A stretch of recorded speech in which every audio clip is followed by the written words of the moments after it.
Assalamualaikum warahmatullahi wabarakatuh.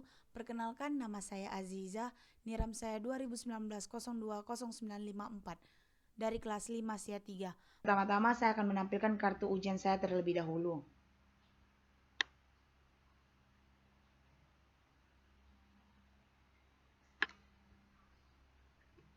Baiklah, pertama-tama di sini saya telah membuat proposal dengan judul Sistem Informasi Penjualan Alat Makeup Berbasis Web pada Toko Cantik.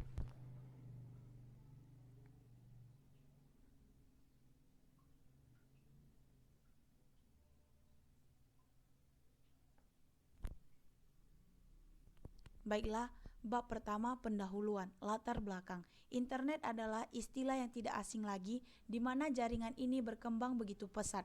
Salah satu media yang tersebar di internet adalah website. Pada awalnya, website hanya digunakan untuk menyampaikan informasi secara online. Namun sekarang, website telah menunjang aktivitas bisnis dan lainnya.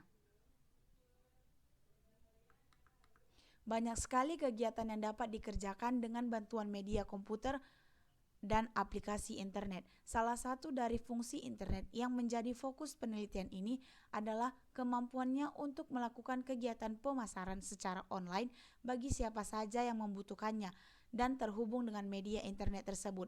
Dalam hal ini, yang menjadi permasalahan pada objek penelitian adalah bagaimana melakukan perancangan informasi berbasis web agar suatu proses pemesanan dapat dipenuhi sesuai dengan waktu yang telah ditentukan, serta dapat menciptakan komunikasi yang luas antara penjual dan pembeli. Maka dari itu, untuk menunjang usaha tersebut, maka dilakukan perancangan sistem informasi penjualan produk berbasis web di toko cantik.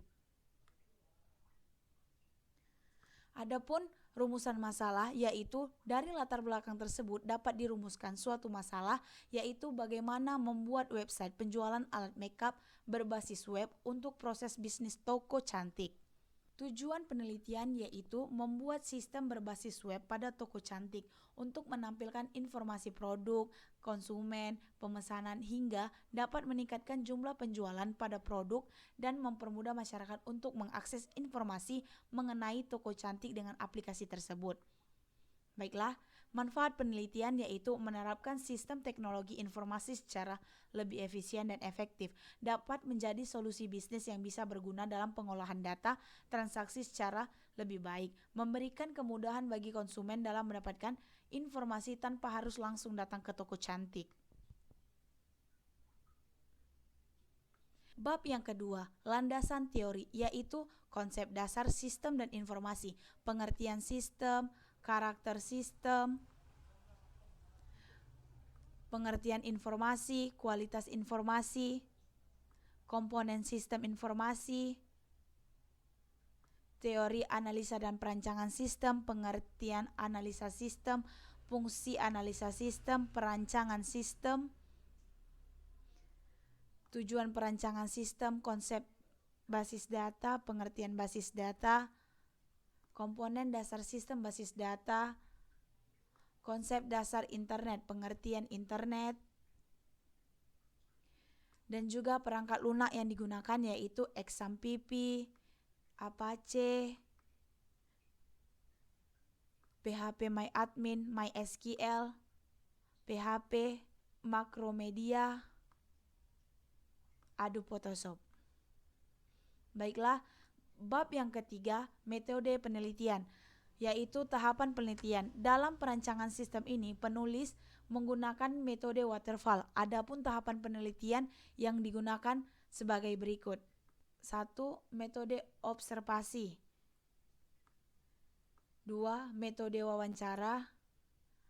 3. Metode kepustakaan atau studi pustaka. 4. Metode dokumentasi. Dan 5. Metode kuesioner atau survei. Bab 4. Hasil dan pembahasan. Hasil penelitian yaitu sistem informasi penjualan alat makeup pada toko cantik berbasis web. Sistem informasi berbasis website ini dibuat yang terdiri dari input dan output dan dibuat menggunakan bahasa pemrograman PHP.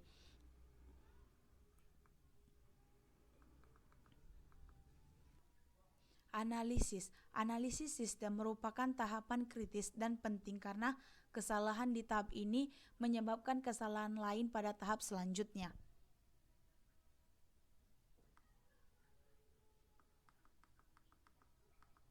A. Analisis sistem yang sedang berjalan.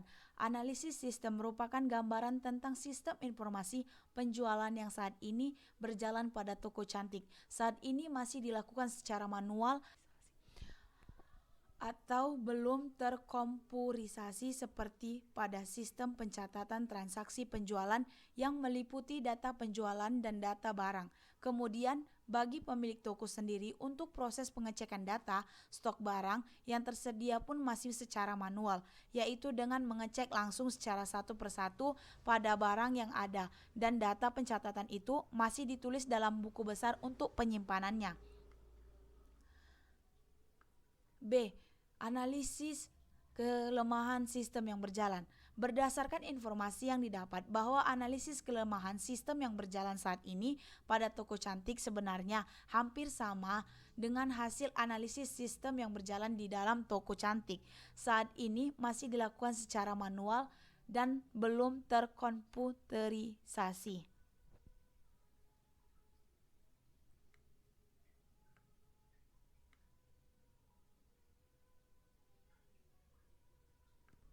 Bab 5. Penutupan. Kesimpulannya yaitu 1. Aplikasi web merupakan salah satu media yang tepat bagi toko cantik untuk memberikan informasi dan pelayanan kepada para pelanggan dan masyarakat. 2. Pengolahan data untuk dijadikan sebuah promosi dan informasi yang sebelumnya masih dilakukan toko cantik dengan cara manual. 3. Dengan adanya website ini, siapa saja dapat dengan mudah mendapatkan informasi mengenai toko cantik dan dapat melakukan pemesanan serta pembelian secara online kapan saja dan di mana saja tanpa harus datang ke toko cantik. 4. Sistem yang diusulkan penyusun memiliki beberapa kelebihan, yaitu selain sebagai media informasi up-to-date, desain yang dirancang juga bagus dan unik. Selain itu, pelanggan dapat melakukan transaksi secara online sehingga ini akan menjadi suatu nilai lebih bagi toko cantik dalam persaingan bisnis. Saran, berdasarkan kesimpulan di atas dan sebagai bahan pertimbangan pihak toko cantik dalam meningkatkan mutu dan kualitas bersaing, saran yang ingin disampaikan sebagai berikut. Jika aplikasi yang dibuat penulis itu menjadi pilihan solusi alternatif bagi toko cantik untuk menyampaikan informasi dan promosi, maka sebaiknya aplikasi ini dimanfaatkan dengan baik untuk membangun citra, karakter, dan keunggulan sebuah toko.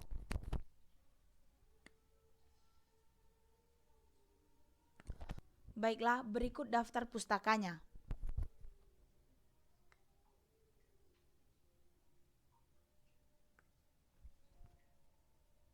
Baiklah, di sini saya akan menjawab soal nomor 2, yaitu sebutkan langkah-langkah atau metode dalam pengumpulan data dan berikan contohnya. Jawabannya adalah teknik pengumpulan data adalah teknik atau cara yang digunakan oleh peneliti untuk mengumpulkan data atau informasi serta fakta pendukung yang ada di lapangan untuk keperluan penelitian. Berikut beberapa contoh langkah-langkah atau metode dalam pengumpulan data. 1. Wawancara atau interview, yaitu cara untuk mengumpulkan data dengan mengadakan tatap muka secara langsung. Contohnya, langsung bertanya kepada narasumbernya. 2. Kuesioner atau angket adalah cara mengumpulkan data dengan mengirim atau menggunakan kuesioner yang berisi sejumlah pertanyaan. 3. Observasi atau pengamatan adalah cara mengumpulkan data dengan mengamati objek penelitian atau kejadian baik berupa manusia, benda mati, maupun gejala alam. Contohnya dengan mengamati secara langsung. 3. Tes dan skala objektif adalah cara mengumpulkan data dengan memberikan tes kepada objek yang diteliti. Contohnya dengan memberikan tes kecerdasan dan bakat, tes kepribadian, tes sikap, tes tentang nilai, dan tes belajar, atau yang lain-lain.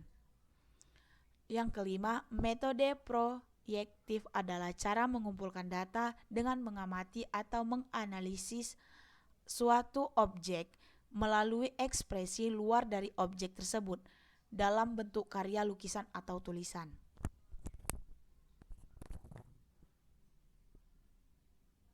Baiklah, pertanyaan yang ketiga, jelaskan langkah-langkah Bagan di metode penelitian waterfall. Jawabannya adalah metode waterfall adalah salah satu jenis model pengembangan aplikasi dan termasuk ke dalam kelas life cycle, siklus hidup klasik, yang mana menekankan pada fase yang berurutan dan sistematis. Setelah mengetahui apa itu metode waterfall, selanjutnya masuk pada pembahasan mengenai tahapan metode waterfall. Yang pertama, rekrutmen. Tahapan metode waterfall yang pertama adalah mempersiapkan dan menganalisa kebutuhan dari software yang akan dikerjakan. Informasi dan insights yang diperoleh dapat berupa dari hasil wawancara, survei, studi literatur, operasi, hingga diskusi. Yang kedua yaitu desain. Tahapan yang selanjutnya adalah pembuatan desain aplikasi sebelum masuk pada proses coding. Tujuan dari tahapan ini supaya mempunyai gambaran jelas mengenai tampilan dan antarmuka software yang kemudian akan didiskusikan oleh tim programming. 3. Implementation. Tahapan metode waterfall yang berikutnya adalah implementasi. Kode program dengan menggunakan berbagai tools dan bahasa program sesuai dengan kebutuhan tim dan perusahaan. Jadi, pada tahapan implementasi ini lebih berfokus pada hal teknis, di mana hasil dari desain perangkat lunak akan diterjemahkan ke dalam bahasa pemrograman melalui tim programming.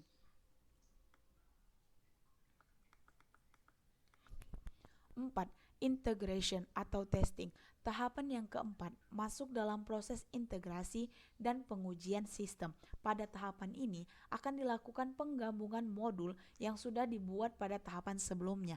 Setelah proses integrasi sistem setelah selesai, berikutnya masuk pada pengujian modul. Yang kelima, operation atau maintenance.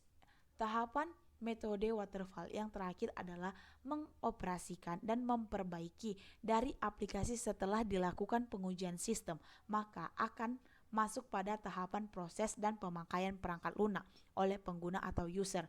Untuk proses pemeliharaan, memungkinkan pengembangan untuk melakukan perbaikan terhadap kesalahan yang ditemukan pada aplikasi setelah digunakan oleh user. Baiklah, sekian dari penjelasan saya. Jika ada kata yang salah, saya mohon maaf. Wabillahi taufik wal hidayah. Wassalamualaikum warahmatullahi wabarakatuh.